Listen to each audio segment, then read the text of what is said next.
Hi, thanks for checking out my channel. Today I want to talk to you about something that has a little bit of controversy behind it, and that's new appliances versus old appliances. Now, I know that all the new appliances run more efficient. For example, here's my furnace.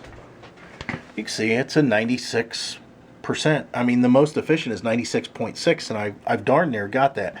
Now, did I notice a difference in efficiencies? Yeah, our bill went down a little bit. But the main thing is boy, it just heats up the house so much better than the old one. And the old one was like 93 or 94% efficient. Thanks to some laws that went into place in the government, all furnaces are now required to carry such a level of efficiency. And this one, of course, meets that. We also had an old top loader washer and a old front load dryer, and we had a problem with the washer. It had gone 13 years, I believe, maybe not quite that long, and it finally broke down. The transmission went out. And when it broke, we bought a high efficiency washing machine and the dryer that matches it. We've been really happy with the washer and dryer, and we found that there's a lot of benefits going to this front loader. The main thing is, as mentioned in the other video, we make our own laundry soap, that it uses so much less water and so much less soap than our top loader did. And of course the dryer itself, we thought we could get away with our old dryer, and it just is amazing how much more you can put into this dryer and how much better it dries. Also, with these newer front loading washers, they spin at such a high rate that it really spins the water out of the clothes, so they spend less time in the dryer. But going back to this freezer, and that's what I'm talking about, is freezers. There's a big difference between a chest freezer and an upright freezer. Now, the upright freezer might be your only choice because of a situation where it can't fit other than being upright. The cold air in the upright freezer, when you open the door, the cold air will fall out, and you'll lose a lot of that cold air that the freezer works so hard to build and put into the freezer. So your first choice should be a chest freezer if you have the room. Secondly, now this is where it gets into the controversy. Should it be an older one or should it be a newer one? Well, the newer ones run more efficiently. I agree 100%. But I want to point out the things that make the older one just fine. First of all, you want to make sure that you have a good location. Now, in this case, this used to be an old coal room, so it's all closed off. We are in the basement, and we keep that door closed just in case we run that little furnace. The heat radiates into this room if not.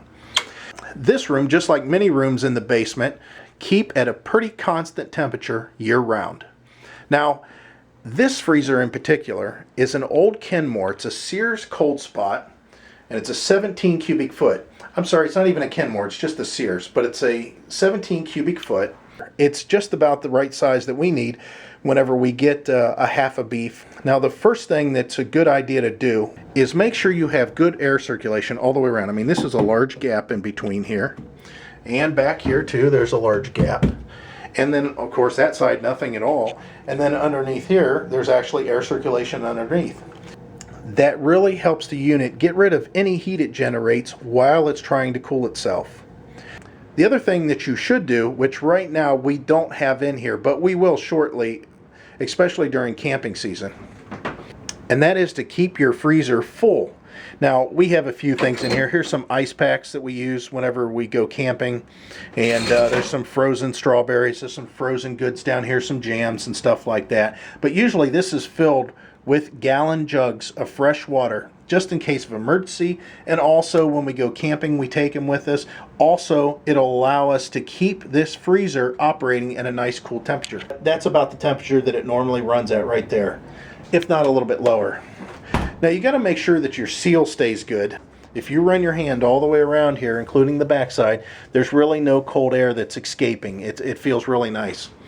Now, if you keep this in good running condition, there's no reason this freezer won't keep your energy costs to a decent level. It only cost us roughly $80 to $100 at most to run this all year round. We checked it a couple years back, and we were at $85 for the entire year.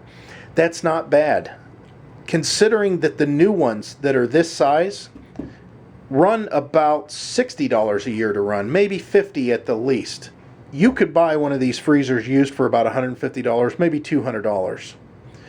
A new one of these at 17 cubic foot, you're talking roughly $700 to $900. at $40 a year, how many years it's going to take for me to make up that $700 difference. It's really hard to go out and justify buying a brand new one whenever an older one at a lower cost could do just as well. Now, the other thing with these freezers that you really need to take in consideration is, even the repairmen will tell you, they don't build freezers like this anymore. The reason is to keep prices down. And honestly, you can tell if you go to the store and you check out a new freezer like this with the new ones, because they want people to be able to open their freezer and go, "Ooh, the door's so light." Well, it doesn't mean that it insulates any better. I mean, this is a good sturdy freezer. It's got some good build to it, and I really can't see any faults with how the structure is of it. Now, where the faults are is the compressor in that, which is on this side. It's a lower efficiency build, but it's a good sturdy build. The other thing I want you to take in consideration is, what kind of carbon footprint did this thing put down whenever it was being built in 1972?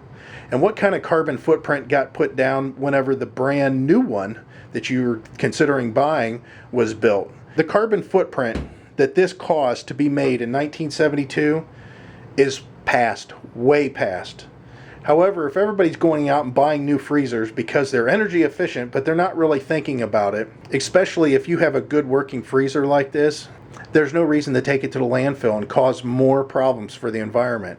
There's Freon that has to be removed. The whole disposal of the unit, sure, the recycling yard should be able to recycle and that should be green, but nonetheless, there's a lot of energy that's being exerted for you to take it, have it hauled to the yard, and then to have it crushed and for them to recycle it. I mean, all that uses energy to get it back into a usable form again. Now, I'm not saying that a new one's not a good idea. If I was in an environment that this was outside in a hot shed, or if this was outside on a patio or in the sunlight, I would definitely get something new. It's just a good idea to think about what you're going to buy before you buy it. And you got to think about the reasons you're buying it.